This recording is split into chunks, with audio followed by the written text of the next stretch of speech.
In our previous video, we discussed how students' prior knowledge affects how they learn. Today, we will shift our focus to how students organize knowledge and how that influences their learning.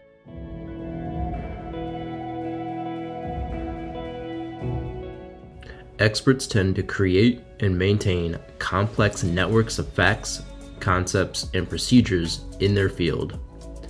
By extension, such networks are typically organized by domain knowledge relative to specific features, principles, or theories.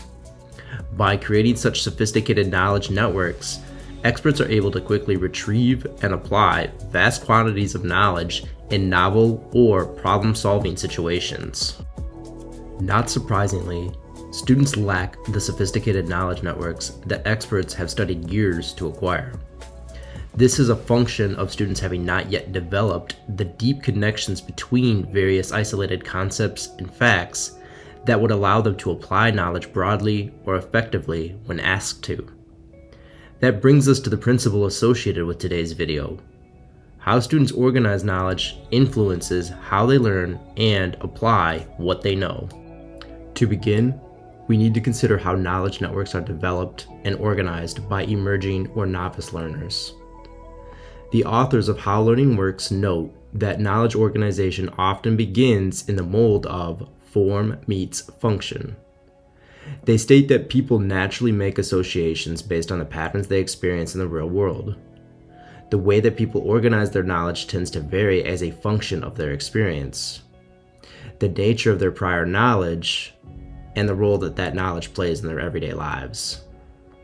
Research has shown that the usefulness and utility of knowledge networks is dependent upon the tasks that they need to support.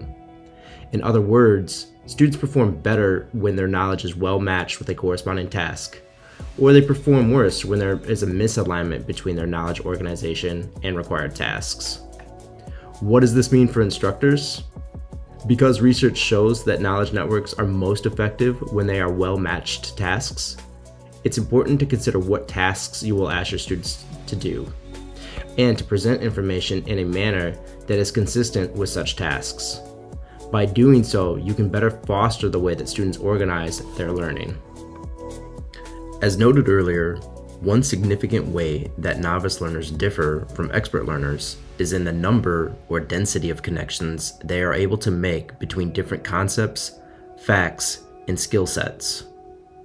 Research shows that experts not only have a greater number of connections, but they also automatically process information in larger chunks, and they use such large information chunks to continue to build even larger, more interconnected knowledge structures.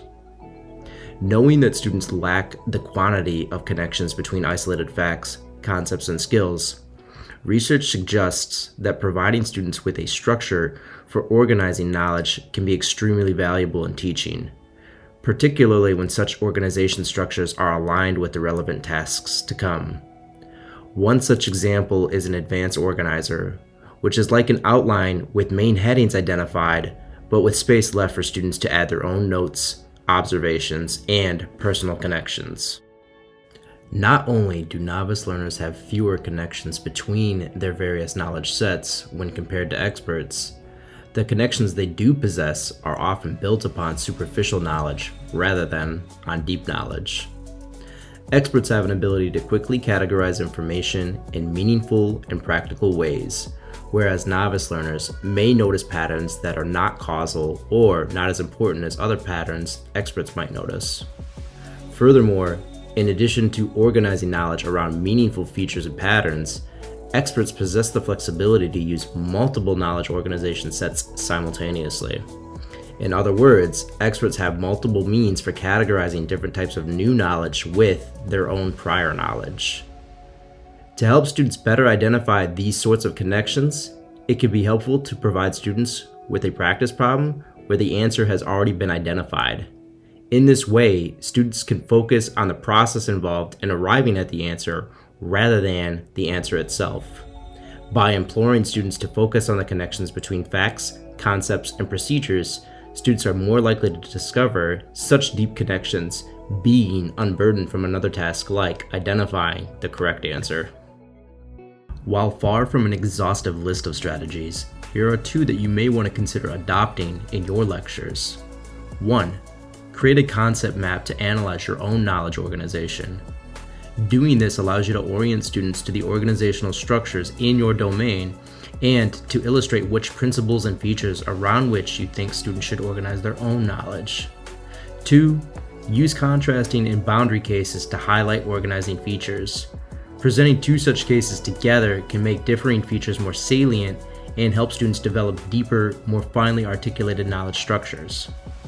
Alternatively, you can provide examples of problems that share deep features but differ superficially, and explicitly discuss with students why such cases are similar despite appearing quite different from one another.